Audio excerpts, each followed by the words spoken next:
리치몬드 노예길, 슬레이브 트레이드는 1775년까지 아프리카에서 버지니아로 노예로 팔려온 노예들의 역사를 기록한 현장이자 그 후 1865년까지 리치몬드에서 다른 지역으로 노예를 보낸 이들의 역사를 되새기는 길입니다.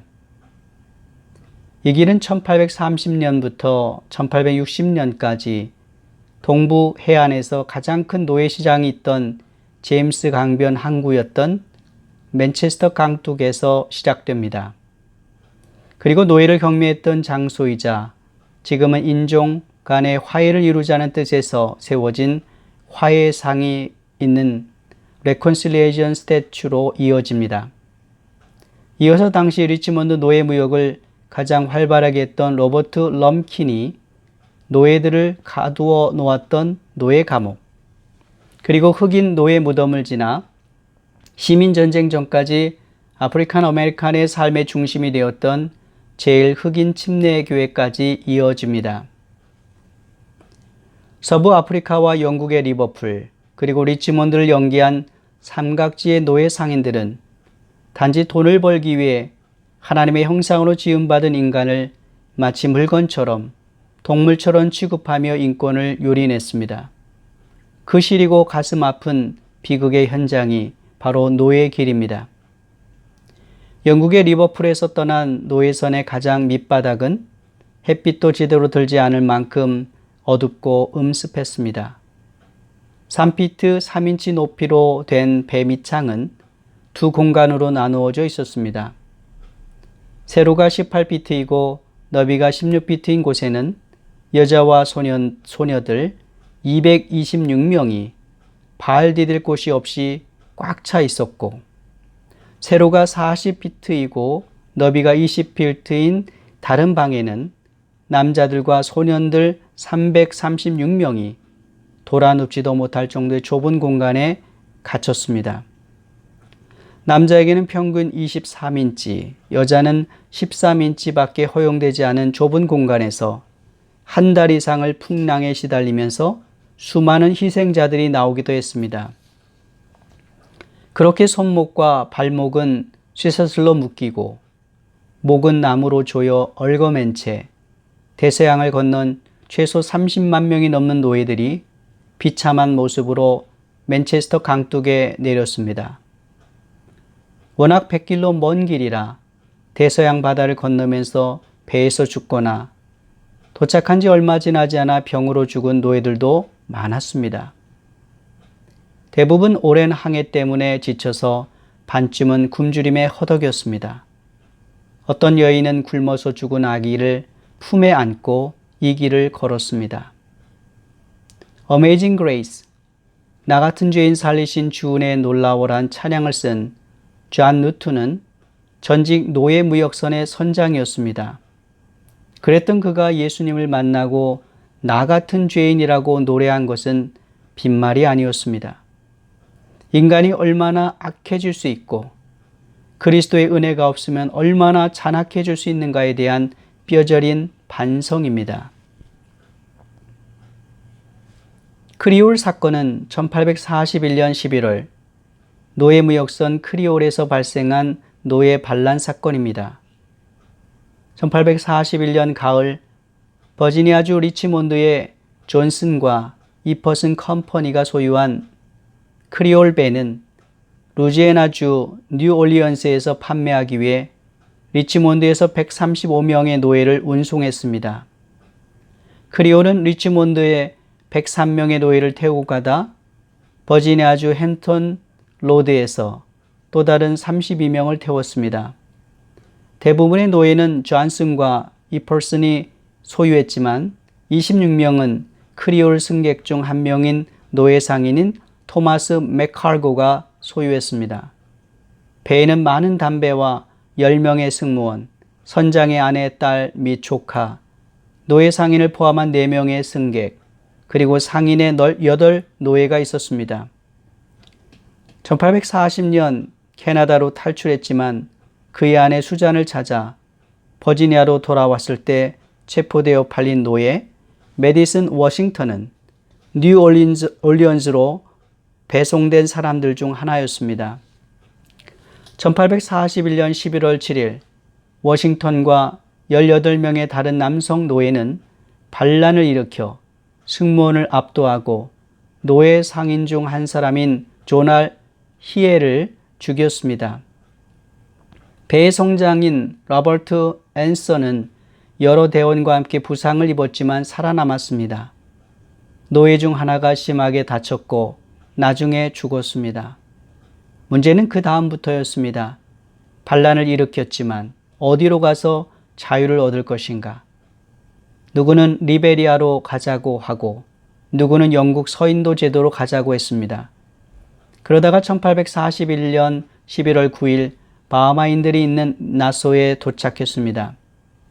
그들은 미국 노예들에게 영국 법이 미치는 바하마로 가라고 조언을 했습니다. 영국은 이미 1807년 영국 선박에 대한 노예 무역을 폐지했으며 1834년부터 식민지에 있는 노예 제도를 폐지했었던 차였습니다. 영국령이었던 바하마에 있던 영국 총독은 히엘의 죽음에 연루된 워싱턴과 18명을 제외한 모든 노예들에게 자유를 주었습니다.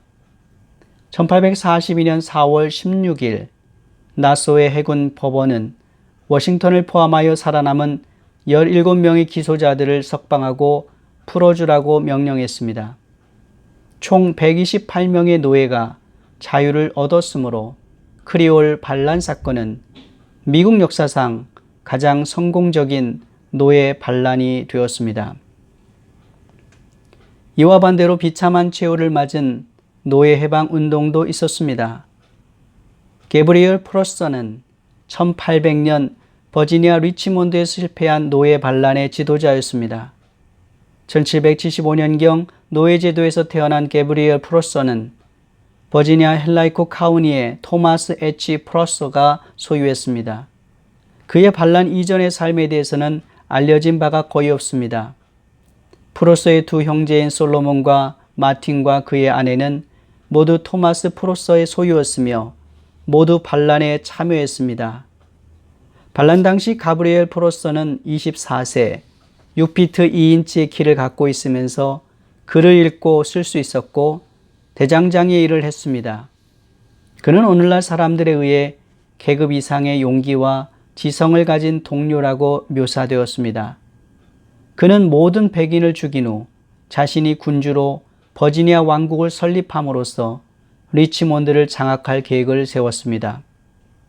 이런 과감한 개혁의 정신은 아마도 미국 혁명, 그리고 더 최근에는 프랑스와 IT 혁명의 영향을 받아 자유, 평등, 형제에 대한 열망 때문이었을 것입니다. 반란이 있기 몇 달 전에 프로서는 수백 명의 지지자를 모집하여 군대로 조직했습니다. 프로서는 1800년 8월 31일 밤에 반란을 개시할 계획을 세웠습니다. 그러나 그날 밤 주인을 보호하고 싶었던 두 노예는 버지니아 당국의 반란 계획을 밀고 했습니다. 프로서와 그의 많은 추종자들은 그들의 계획이 탄로났다는 사실을 깨닫고 흩어졌습니다. 약 35명의 지도자가 붙잡히고 처형되었지만 프로서는 노폭으로 탈출하였습니다. 하지만 9월 25일 보상을 바란 동료 노예에게 배신당하여 리치몬드로 잡혀왔습니다. 그는 1800년 10월 6일 유죄 판결을 받고 다음날 비극적인 처형을 당했습니다. 이처럼 대부분의 노예들은 리치몬드에 있는 노예 감옥에 있다가 미국 전역으로 팔려 나갔습니다. 때로는 부모와 자식들이 생이별을 당하며 한 사람은 뉴올리언즈로, 한 사람은 조지아로 팔려가기도 했습니다. 어떤 경우는 남편과 아내마저도 뿔뿔이 팔려가기도 했습니다. 이런 비극이 세상에 어디에 있겠습니까? 그렇게 리치몬드의 노예들이 들어왔을 때 감금해 두었던 로버트 럼킨슨의 집이 고고학적으로 발굴이 되었습니다. 현재 리치몬드시와 주 하원 의원 등이 모금을 통해 유적지로 발전시키는 계획을 추진 중입니다. 이런 가슴 아픈 노예제도의 폐해를 알리면서 인종 간의 화해를 도모하고자 노예들을 사고 팔던 옥션 장소에 리치먼드 슬레이버리 레콘실리에이션 스태츄, 리치먼드 노예 화해의 상이 건립되었습니다. 15피트 높이의 동상으로 만들어진 화해의 상은 당시 노예 무역으로 많은 이익을 취한 영국의 리버풀과 노예와 물건을 맞교환하여 번성했던 서부 아프리카의 베닌, 그리고 시민전쟁 전까지 최소 30만이 넘는 노예 무역에 참여한 리치몬드가 사죄하는 마음으로 세운 기념물입니다. 그러나 2020년 5월 25일 백인 경찰에 의해 죽임을 당한 흑인 조지 플로이드의 사건으로 촉발된 인종차별 반대 시위는 화해의 상에도 아픈 흔적을 남기게 되었습니다. 언제 마틴 루터킹 목사님의 꿈이 이루어질까요? 그의 I have a dream의 일부를 함께 묵상하며 기도합시다. 나에게는 꿈이 있습니다. 언젠가 이 나라가 모든 인간은 평등하게 태어났다는 것을 자명한 진실로 받아들이고 그 진정한 의미를 신조로 살아가게 되는 날이 오리라는 꿈입니다. 언젠가는 조지아의 붉은 언덕 위에 예전의 노예였던 부모의 자식과 그 노예의 주인이었던 부모의 자식들이 형제의 식탁에 함께 둘러앉는 날이 오리라는 꿈입니다. 언젠가는 불의와 억압의 열기에 신음했던 저 황폐한 미시시피주가 자유와 평등의 오아시스가 될 것이라는 꿈입니다. 나의 네 자녀들이 피부색이 아니라 인격에 따라 평가받는 그런 나라에 살게 되는 날이 오리라는 꿈입니다. 오늘 나에게는 꿈이 있습니다. 주지사가 늘 연방정부의 조처에 반대할 수 있다느니 영반법의 실시를 거부한다느니 하는 말만 하는 엘라바마 주가 변하여 흑인 소년 소녀들이 백인 소년 소녀들과 손을 잡고 형제자매처럼 함께 걸어갈 수 있는 상황이 되는 꿈입니다. 오늘 나에게는 꿈이 있습니다. 어느 날 모든 계곡이 높이 솟아오르고 모든 언덕과 산은 낮아지고 거친 곳은 평평해지고 굽은 곳은 곧게 펴지고 하나님의 영광이 나타나 모든 사람이 함께 그 광경을 지켜보는 꿈입니다. 이것이 우리의 희망입니다. 이것이 내가 남부로 돌아갈 때 가지고 가는 신념입니다.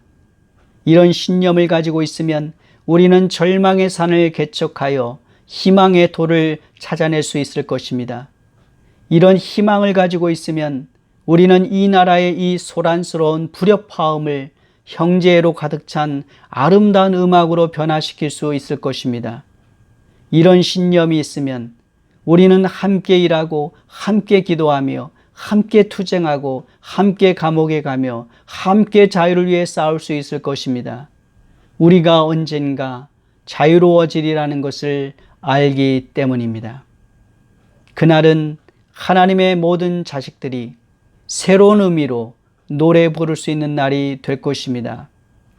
나의 조국은 자유의 땅, 나의 부모가 살다 죽은 땅, 개척자들의 자부심이 있는 땅, 모든 산에서 자유가 노래하게 하라.